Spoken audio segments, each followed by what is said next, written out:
3 বছর আগে একটা মেয়ের সাথে আমার রং নম্বরে পরিচয় হয়। পরিচয় হওয়ার কিছুদিন পর তার সাথে আমি বন্ধুত্ব হিসেবে কথা বলা শুরু করে দিই।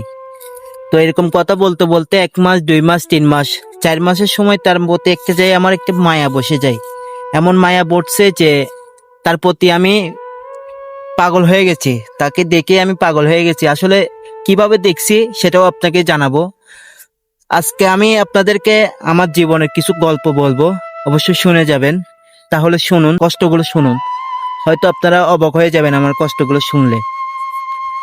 আমার যখন আমি টাচ মোবাইল ছিল না, তখন আমার কাছে একটা বাটন ফোন ছিল। তো বাটন ফোন দিয়ে তার মেয়েটার সাথে আমার রং নাম্বারে পরিচয় হয়। তো 3-4 মাস কথা বলার পরে তার প্রতি একটা মায়া বসে যায়। মায়া বসে কারণে যে তার সাথে আমার ভালো একটা সম্পর্ক হয়ে যায়। তো তখন আমি রাজমিস্ত্রির কাজ করতাম। তো রাজমিস্ত্রির কাজ করে বেতন পাইতাম 350 টাকা। আমার কাছে কোনো অ্যান্ড্রয়েড ফোন ছিল না, তার জন্য যে আমার কাছে ছিল বাটন ফোন। বাটন ফোন দিয়ে আমি কথা বলতাম মেয়েটার সাথে। তো এরকম কিছুদিন যাওয়ার পরে, 1 বছর যাওয়ার পরে আমি কি করলাম, 50 টাকা করে জমিয়ে আমি 7,500 টাকা দিয়ে একটা মোবাইল কিনলাম, অ্যান্ড্রয়েড ফোন একটা কিনলাম। কেনার পরে মেয়েটাকে বললাম যে তোমার ইমো নাম্বারটা দাও, তোমাকে আমি ভিডিও কল দিব। তোমার সাথে আজকে 1 বছর কথা বললাম, তোমাকে 1 বছরের ভিতর তো তোমাকে আমি দেখলাম না, শুধু কথাই বললাম, তোমার ইমো নাম্বারটা দাও। তো আমাকে কি বললো যে আচ্ছা ঠিক আছে, আমি নাম্বারটা দিচ্ছি, তুমি নাম্বারটা তোলো। তো আমাকে নাম্বারটা দেওয়ার পরে আমি নাম্বারটা তুললাম।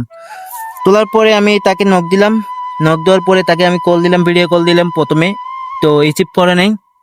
তো আমি ভাবলাম মানুষ আছে মনে হয়, তাই রিসিভ করে নাই। আচ্ছা সমস্যা নেই, ও যখন ফ্রি থাকবে তখন আমাকে কল দিবে আর কি। তো রাত্রেবেলায় সারাদিন আমি কাজ করে বাসায় গেছি। বাসায় যাওয়ার পরে ও রাত্রেবেলায় আমাকে কল দিছে, রাত 10টার দিকে। 10টা হতে 9:30 বাজবে আর কি মনে হয়, প্রায় 10টা কাছাকাছি। তো 10টার সময় যখন কল দিছে আমি কলটা রিসিভ করলাম। কলটা রিসিভ করার পরে মেয়েটাকে দেখে আমি আরো অবাক। যখন আমি ওর এভাবে কথা বলছি তখন তো পাগল ছিলামই। যখন ভিডিও কলে আমি মেয়েটার সাথে দেখা হলো, মেয়েটাকে দেখলাম ভিডিও কলে, তখন তো আরো পাগল হয়ে গেলাম। তো এরকম কথা বলতে বলতে প্রায় 2 বছর 3 বছর হয়ে যায় আমাদের সম্পর্ক। 4 বছর প্লাস হয়ে গেছে, 4 বছর প্লাস হয়ে গেছে যে আমাদের সম্পর্কটা। তো ওদের ফ্যামিলির সাথে সবার সাথে আমি যোগাযোগ করলাম, কথা বললাম। মেয়েটার ভাইয়ের সাথে, বোনের সাথে, বড় বোন ছিল 2টা, ওদের সাথেও কথা বলছি। মেয়েটার আম্মুর সাথে কথা বলছি, মেয়েটার বাবার সাথেও কথা বলছি। সবাই রাজি ছিল। তাকে বিয়ে করার ইচ্ছা ছিল আমার, আমি তাকে বিয়ে করতাম। তার বাড়ি ছিল ঢাকা। তার বাড়ি ছিল ঢাকা। তো আমি 5 বছর পর মেয়েটার সাথে আমি দেখা করার জন্য ওদের বাড়িতে গেলাম। মেয়েটাকে দেখবো, সরাসরি দেখবো। একটা মানে 6 বছর রিলেশন করলাম, একটা মেয়েকে যদি না দেখে তাহলে কি হয়? 6 বছর রিলেশন করছি কিন্তু আমি, বুঝছেন? তো 6 বছর রিলেশন করার পরে মেয়েটার সাথে আমার ব্যাকআপ হয়ে যায় 7 বছরের মাথায় যেয়ে। যখন 6 বছর 7 মাস 15 দিনের মাথায় যেয়ে আমার সাথে মেয়েটার সাথে কি ব্যাকআপ হয়ে যায়। মেয়েটার সাথে আমার সারাসারি হয়। ছাড়াছাড়াই হয়ে গেছে যে এটারও একটা কারণ আছে, অবশ্যই আমি বলতেছি জানেন। আমি আসলে ভাই রাজমিস্ত্রি কাজ করি।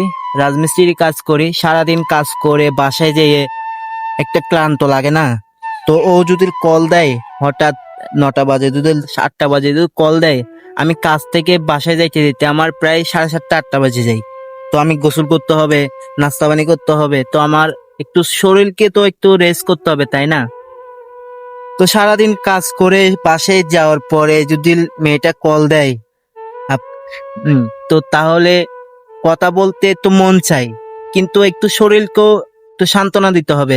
যে নিজের একটা শরীর, সেটাকে একটু কি করতে হবে, ক্লান্ত একটু দূর করতে হবে, শরীরকে একটু ক্লান্ত দিতে হবে, তাই না? তো এভাবেই আমাদের কয়েকদিন চলে গেছে, প্রায় 3-4 মাস চলে গেছে। ওর সাথে আমার তেমন যোগাযোগ হয় না। ও আমাকে কল দিলে হয়তো আমি রিসিভ করতাম না, আমি কল দিলে হয়তো ও রিসিভ করতো না। এভাবেই আমাদের সম্পর্কটা কি হলো, ভেঙে যায়। তো ভেঙে গেছে। আমি তো সারাদিন কাজ করে তেমনটি সময় দিতে পারি না, তার কারণে যে মেয়েটা আমাকে ছেড়ে চলে যায়। তো এই ছিল আমার গল্প। আর বিশেষ করে হচ্ছে গল্পটা আমার না, গল্পটা ছিল এক প্রবাসী ভাইয়ের অনুরোধে গল্পটা বলা। যদি ভিডিওটা যদি ভালো লাগে অবশ্যই লাইক কমেন্ট শেয়ার করবেন আর অন্যজনকে দেখার সুযোগ করে দিবেন। ধন্যবাদ। আসসালামু আলাইকুম।